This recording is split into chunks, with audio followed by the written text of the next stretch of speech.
तुलसी ने अपनी समस्त रचनाओं के माध्यम से जिन भारतीय सांस्कृतिक मूल्यों का पुनराख्यान किया, वह इस बात का प्रमाण है कि तुलसीदास जिस राष्ट्र की परिकल्पना करते हैं, वह सांस्कृतिक मूल्यों से आप्लावित राष्ट्र ही उनकी दृष्टि में राष्ट्र होता है।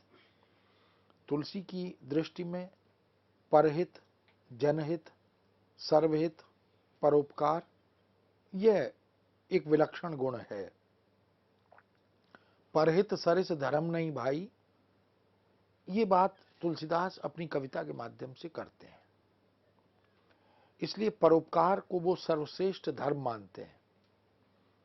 इसी भावना के द्वारा मनुष्य स्व की संकुचित परिधि से बाहर निकल जाता है, राष्ट्र के सभी सदस्यों के समीप आ जाता है, स्वार्थ तथा परपीड़न शून्य में मिल जाते हैं और सर्वहित कामना सर्वोपरि हो जाती है।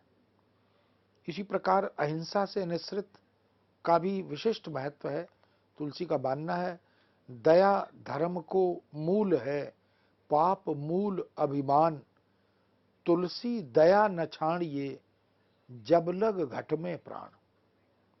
तुलसीदास मानते हैं कि धर्म का मूल दया ही है। असहाय के प्रति या किसी निर्धन के प्रति या किसी विवश के प्रति यदि हम दयावान होते हैं तो धर्म की रक्षा करते हैं, और पाप अभिमान को जन्म देता है और अभिमान पाप को जन्म देता है। इसलिए तुलसी कहते हैं कि दया को नहीं छोड़ना चाहिए। इसलिए हमारे यहां विद्या के लिए भी विद्या ददाति विनयम, विनयशीलता ही दया का प्रेरक तत्व बनता है। जब लग घट में प्राण, जब तक शरीर में प्राण हैं, हमें दयालु बनकर जीवन यापन करना चाहिए। दया एवं परोपकार की भावना मनुष्य के भीतर से दानवी प्रवृत्तियों को निष्कासित करती है, दैवी प्रवृत्तियों को प्रबल बनाती है। तुलसी के राम में इन समस्त गुणों का वैभवशाली रूप दिखाई देता है। अपने परोपकारी गुण के कारण ही वे अपने शत्रुओं को भी धन धान्य से संपन्न कर देते हैं। मित्रों पर तो उनकी कृपा दृष्टि सदा सर्वदा बनी ही रहती है। मूलतः प्राणी मात्र के प्रति दया भाव से प्रेरित होकर ही उन्होंने अवतारी रूप धारण किया था। इन नैतिक गुणों के दान, कृपा आदि सामान्य धर्मों का प्रतिपादन भी अपने काव्य ग्रंथों में तुलसीदास करते हैं। इन आदर्शों के मूल में लोक कल्याण की भावना अंतर्निहित है तथा लोक से संबंधित सुविचार ही सांस्कृतिक राष्ट्रवाद के निर्माण में सुदृढ़ नींव बनाने का काम करते हैं। वैदिक काल से लेकर आज तक जितने भी धार्मिक ग्रंथ साहित्य समाज के समक्ष उपस्थित हुए हैं, उन सब में सत्य को धारण करने का अत्यंत महत्वपूर्ण स्तंभ हमारे सामने प्रस्तुत किया गया। सत्यमेव जयते नानरत्य कहकर इसके महत्व को रेखांकित किया जाता रहा, तो कभी सत्य, दया तथा शांति, हिंसा, चैत कीर्तितः कहकर धर्म को परम धर्म मानकर उसी में समस्त मानवीय मूल्यों का समावेश किया जाता रहा। रघुकुल की रीत यही है कि प्राण त्याग कर सत्य पर अविचलित होकर डटे रहना।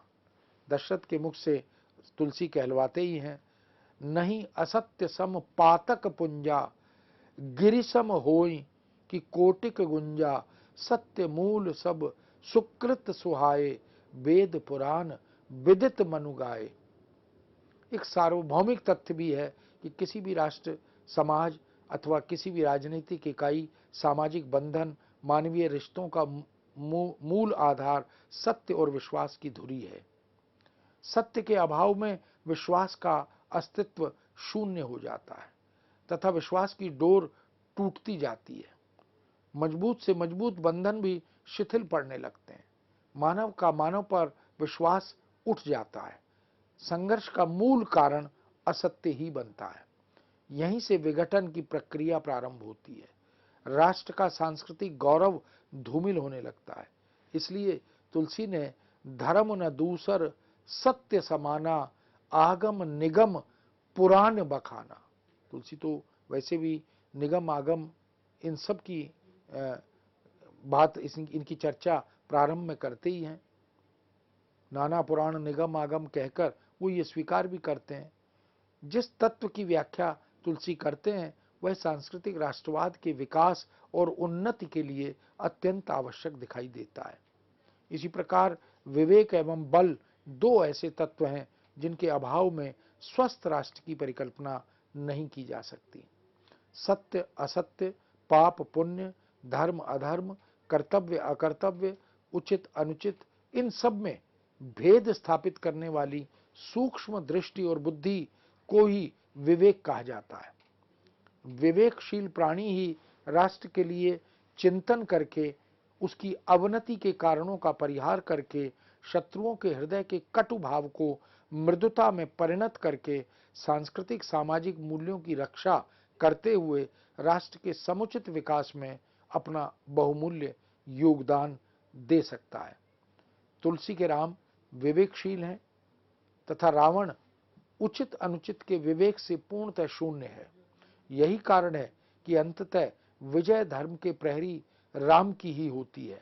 विवेक जब शक्ति संपन्न हो जाता है, जब उसका महत्व दुगना हो जाता है, यहाँ शक्ति से अभिप्राय बल नहीं है, वरन उसमें आत्मिक और बौद्धिक बल का भी समावेश हो जाता है। यदि ये तीनों शक्तियां एक स्थल पर एकत्र हो जाएं, तो सांस्कृतिक राष्ट्रवाद को खंडित करने का विचार मात्र कल्पना का विषय बनकर रह जाता है।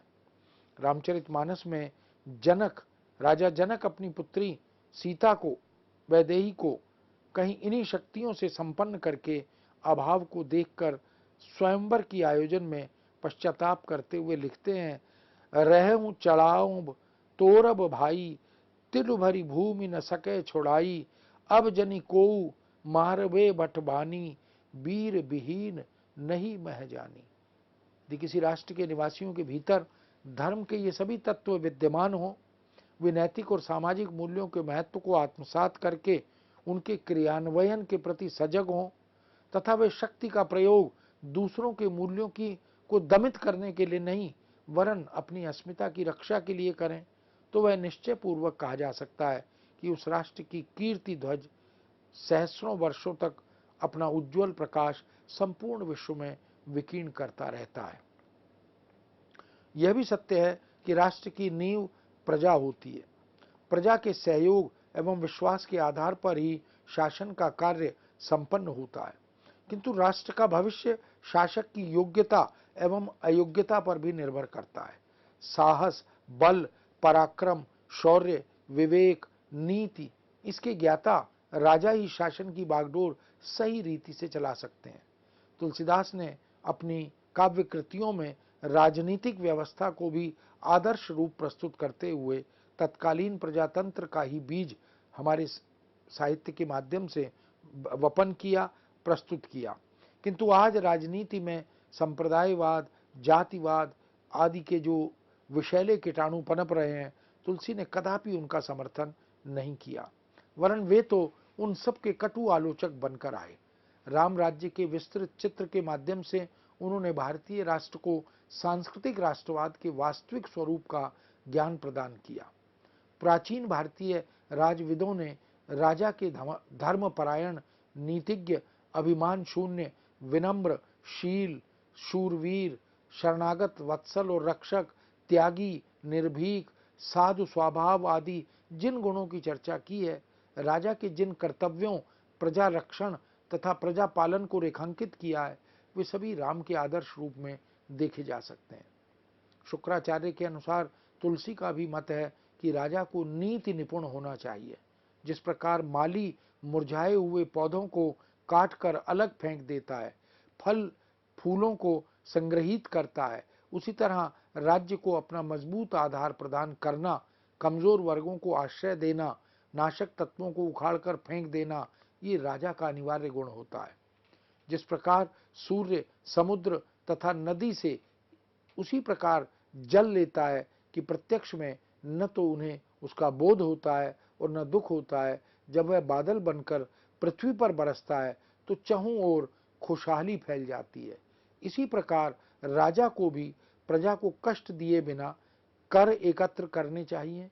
एकत्रित धन का प्रयोग प्रजा कल्याण के निमित्त करना चाहिए। राजा का कार्य एक किसान की भांति होता है। जिस प्रकार किसान खेत तैयार कर उसमें बीज बोता है, खाद डालता है, उसे सिंचित करता है, उसकी रक्षा करता है, उसी तरह राजा भी प्रजा के कल्याणार्थ उसका पालन पोषण और उसकी रक्षा करता है। माली भानु किसान सम, नीति निपुण नरपाल, प्रजा भागबस होइंगे कबहु कबहु कलिकाल।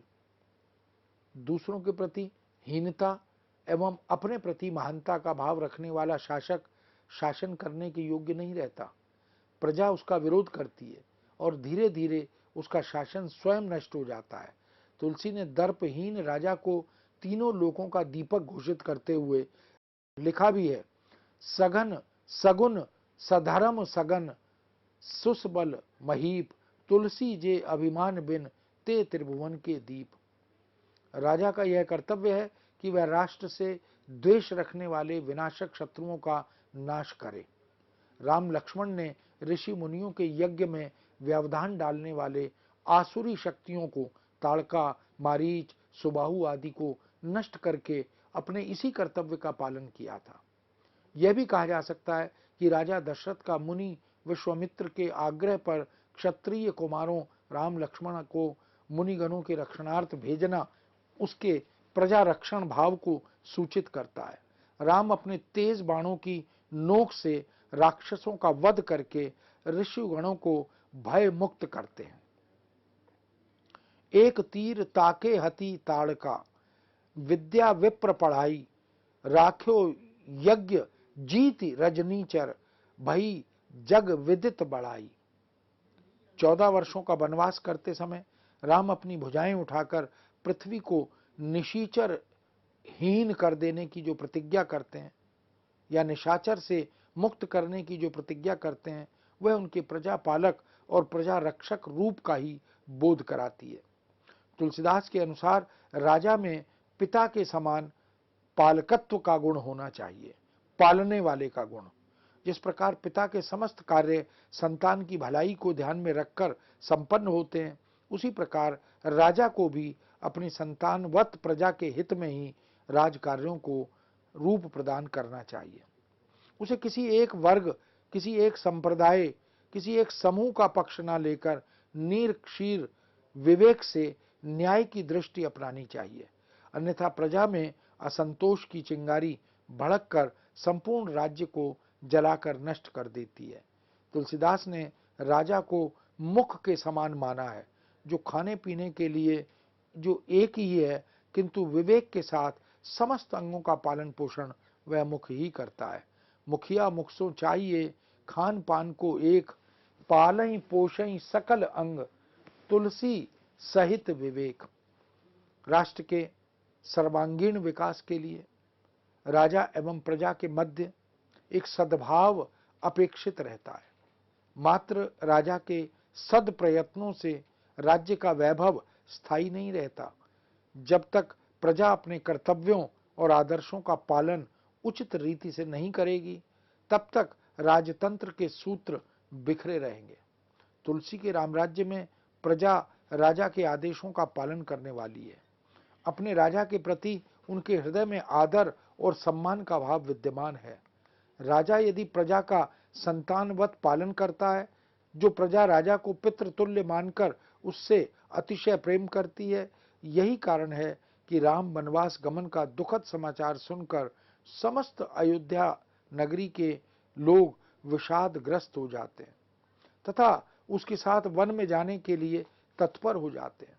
रामाज्ञा प्रश्न में तुलसीदास ने अयोध्या वासियों की इसी अवस्था का वर्णन करते हुए लिखा भी है, अवध शोक संताप बस, बिकल सकल नर नारी, बाम विधाता राम बिनु, मांगत मीच पुकारी। यही भाव रामचरितमानस में भी तुलसीदास ने व्यक्त किया, जरहि विषम जर लेहि उसासा, कशीन राम बिन जीवन आशा, विपुल वियोग प्रजा अकुलानी, जनु जलचर गण सूखत पानी। इस दशा में भी राम प्रजा कल्याण के भाव से शून्य नहीं होते। पितृ प्रेम, भ्रातृ प्रेम, मातृ प्रेम, प्रजा प्रेम उन्हें बार बार लौटकर अयोध्या नहीं लाता। वे प्रजा से विनय युक्त वचन कहते हैं कि हे नगरवासियों, आप सभी वही उपाय करना जिससे मेरी माताएं विरह से व्याकुल ना हो, तथा सुमंत के द्वारा भारत के लिए संदेश भेजते हैं कि वे राजपद को प्राप्त कर नीति को विस्तृत न करें, मन वचन और कर्म से प्रजा पालन में ही रत रहें और सभी माताओं की समान भाव से सेवा करें। कहब संदेशु भरत के आए, नीति न तलेऊं राजपद पाए, पाले हूं प्रजई करन मन बानी, सेऊ मात सकल समझानी। वास्तव में जहां राजा सत्य, शील, शक्ति, विनय, प्रजा वात्सल्य इन सब गुणों से युक्त होता है तथा प्रजा अपने कर्तव्य और दायित्वों के प्रति सजग होती है, वहां शासन व्यवस्था का रूप अत्यंत उत्कृष्ट हो जाता है। तुलसीदास ने शासन व्यवस्था के अन्य सहयोगियों तथा तंत्रों का भी व्यावहारिक रूप से उद्घाटन किया है। राजा अपने मंत्रियों, परिषद के सदस्यों से विचार विमर्श करके ही शासन के कार्य को उचित रीति से संपन्न करते हैं। तुलसीदास ने विभिन्न अमात्यों, मंत्रियों, दूतों के महत्व और गुणों को स्पष्ट शब्दों में अभिव्यंजित किया है। उनका विश्वास है कि राजा अपनी प्रजा, राज समाज, घर, अपना शरीर, धन, सेना सुयोग्य मंत्रियों के हाथ सौंप कर ही सुख शांति से रह सकता है। किंतु इन मंत्रियों को चापलूस, डरपोक, स्वार्थी, अहंकारी या निहित स्वार्थ वाला नहीं होना चाहिए, क्योंकि इन अवगुणों से युक्त मंत्रियों के परामर्श से राज्य, धर्म और शरीर का नाश शीघ्र हो जाता है। तुलसी की दृष्टि में मंत्री जिह्वा, राजा पेट तथा अन्य कर्मचारी दांत के समान है। मंत्री जिह्वा की तरह, राजा पेट की तरह और अन्य कर्मचारी दांत के समान है। जिस प्रकार दांत भोजन को चबाकर और जीभ उसका स्वाद लेकर लार के साथ उसे पेट में पहुंचा देती है, उसी प्रकार मंत्री तथा कर्मचारीगण राजा के लिए अपना अपना कार्य उचित रीति से करते हैं तथा राजा उन सब का पालन पोषण करके उन्हें संतुष्ट भी करता है। सेना तथा पदाधिकारी राजा के हाथ और पैर हैं। जैसे हाथ पैर पेट की रक्षा करते हैं और पेट उन्हें पालता है, वैसे ही सेना तथा अधिकारी राजा एवं शासन की रक्षा करते हैं तथा राजा उनका पालन पोषण करता है। राजा की स्थिति माता पिता के समान है तथा प्रजा उसकी संतान है। जैसे माता पिता अपनी संतान का पालन पोषण और रक्षण करते हैं, वैसे ही राजा संपूर्ण राज समाज की रक्षा करता है। रसना मंत्री दसन जन तोष, पोष निज काम, प्रभु कर सेन पदाधिका, बालक राज समाज। वर्तमान भारत राष्ट्र में राजनीतिक व्यवस्था के अंतर्गत जिस जनमत को सर्वोपरि माना जाता है, उसका मूल बीज रामराज्य की राज व्यवस्था में ही विद्यमान है। हिंदी साहित्य में सर्वप्रथम तुलसी ने ही जनता को आलोचना का अधिकार प्रदान किया, लोकतांत्रिक सरकार के महत्व को रूपायित और रेखांकित किया। युवराज पद के अधिकारी राम को 14 वर्ष का वनवास दिए जाने का समाचार सुनकर समस्त अयोध्यावासी राजा दशरथ और रानी कैकेयी की कटु आलोचना करने लगते हैं। रानी कैकेयी को तो पापिन, कुटिल, कुबुद्धि कहकर भी धिक्कारा जाता है। राजा दशरथ को भी विवेक का आश्रय लेकर वर देने की सलाह दी जाती है। यहाँ प्रजा न्याय एवं धर्म का साथ देने के लिए राजा का विरोध करने में संकोच नहीं करती है, वरन आगे बढ़कर अन्याय को रोकने का साहस भी करती है, जो वास्तविक लोकतंत्र की सर्वथा अनुकूल भी है। एक कहीं भल भूप न कीना, बरु विचार नहीं कुमति ही दीना, जो हटि भयउ सकल भाजनु, अबला बिबस ज्ञान गुण गाजनु, एक धर्म परि मति पहचाने, निपहि दोष हूं नहीं देहि स्याने। इस तरह सांस्कृतिक राष्ट्रवाद की भावना तभी पल्लवित होती है जब किसी राष्ट्र के सदस्यों में राजनीतिक दृष्टि से उपर्युक्त वर्णित समस्त विशेषताएं विद्यमान हों। मानव संस्कृति के सभी तत्वों के मध्य समभाव की स्थिति हो। समभाव की स्थिति के लिए यह अत्यंत आवश्यक हो जाता है कि राष्ट्र में व्याप्त समस्त मानवीय गुणों और अन्य तत्वों के मध्य समन्वय स्थापित हो। भारतीय संस्कृति की प्रमुख विशेषता यही है कि समन्वयवाद, समेकित संस्कृति यही महत्वपूर्ण है। यहाँ भिन्न भिन्न मतों को मानने वाले व्यक्ति, विविध संप्रदायों में विभिन्न मनुष्य एक दूसरे की आलोचना की अपेक्षा सबसे समन्वय स्थापित करें, उनके पक्षधर बने। तुलसी ने भी इसी सांस्कृतिक विशेषता के आधार पर अपने समय में प्रचलित विभिन्न मतभेदों को समाप्त कर एक सुसंस्कृत राष्ट्र के निर्माण का अद्भुत स्वप्न देखा था। उनकी समन्वयवादिता सामाजिक, राजनीतिक और सांस्कृतिक क्षेत्रों में स्पष्ट रूप से दिखाई देती है। समाज में रहने वाले ऊंच और नीच वर्ग, शैव और वैष्णव, द्वैत और अद्वैत, निर्गुण और सगुण, भक्ति की उपासना पद्धतियों, ज्ञान एवं भक्ति, विभिन्न भक्ति संप्रदायों, राम एवं कृष्ण, राजा और प्रजा, स्वामी और सेवक, सबके मध्य जिस सौहार्द की स्थापना तुलसी ने की है वह न तो उनसे पूर्व किसी साहित्यकार की रचना में दिखाई देता है और न संभवतः उनके बाद। इसीलिए तुलसी को समन्वयवादी कवि के रूप में शीर्ष पंक्ति में रखा जाता है। आज तक किसी रचनाकार की कृति का अंग ये सब उस तरह नहीं बन पाया जो तुलसी की रचनाओं में दिखाई देता है। भारतीय संस्कृति के मूल्यों के कोश तुलसी साहित्य का महत्व इस दृष्टि से और अधिक बढ़ जाता है। राष्ट्रवाद की प्रबल धारणा में दार्शनिक एवं मान्यताओं का मतभेद एक व्यवधान उपस्थित करता है। ईश्वर जो सर्वव्यापक है, जिसकी इच्छा से इस संसार का आविर्भाव हुआ है और जिसकी आज्ञा के बिना यहाँ का पत्ता भी नहीं हिल सकता, उसके स्वरूप में वैविध्य मनुष्यों के हृदय में भेदभाव का कारण बने, यह तुलसी को ग्राह्य नहीं था। इसलिए उन्होंने कहा कि राम एक हैं, वही निर्गुण और सगुण, निराकार और साकार हैं, गुणातीत और गुणाश्रय हैं, अंतर्यामी और बहिर्यामी हैं, भक्तों और सज्जनों के स्नेहवशी निराकार ब्रह्म साकार रूप धारण करते हैं। दोनों में कोई विरोध नहीं है। ईश्वर के स्वरूप को लेकर विवाद करना तथा राष्ट्र की अखंड शक्ति को खंडित करना यह उचित नहीं है। उन्होंने स्पष्ट लिखा, अगुणई सगुणई दुई ब्रह्म स्वरूपा, अकथ अगाधि अनादि अनूपा, मोरे मत बड़ नाम दुहूते, फिरते ही जुग निज बस निज बूते। अगुणई सगुणई नहीं कछु भेदा, ये बात भी तुलसीदास कहते हैं। तुलसी के युग में शैव, शाक्त, वैष्णव ये तीन धार्मिक संप्रदाय प्रबल थे। समाज का कोई वर्ग अपने आप को वैष्णव कहकर, कोई शाक्त मतावलंबियों की आलोचना करके उनमें संलग्न था, तो कोई वर्ग अपने को शिव का परम उपासक मानकर शक्ति का विरोध कर रहा था। समाज की इस विशृंखलता को दूर करने का सबसे सुगम और श्रेयस्कर मार्ग यही था कि इन विरोधी प्रतीत होने वाली धारणाओं के मध्य एक ऐसे सेतु का निर्माण किया जाए जो सभी मतों को एक ही कड़ी में पिरो सके, जिसके माध्यम से शैव, शाक्त और शक्ति के अंतर में निहित मूल तत्व उभर कर सामने आ जाए और जो मानव समाज के मन मस्तिष्क में सहृदयता की भावना का संचार कर सके।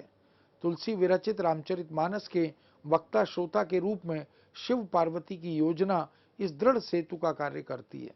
इसमें राम शिव से विद्रोह रखने वाले मनुष्य को अपना दास स्वीकार नहीं करते, क्योंकि राम शिव को ही अपना आराध्य देव स्वीकार करते हैं। इसलिए शिव का विरोधी उनका भक्त कहलाने का अधिकारी नहीं है। तुलसीदास कहते भी हैं, केमुख से समन्वयवाद के इसी पहलू को व्यक्त करवाते हुए, शिवद्रोही मम भगत कहावा या मम दास कहावा, सो नर सपने मोहि नहीं भावा, शंकर विमुख भगत यह चय मोरी, सो नारकी मूढ़ मति थोरी। शंकर प्रिय मम द्रोही शिव, द्रोही मम दास, ते नर करहीं कलप भरी, घोर नरक महु आस।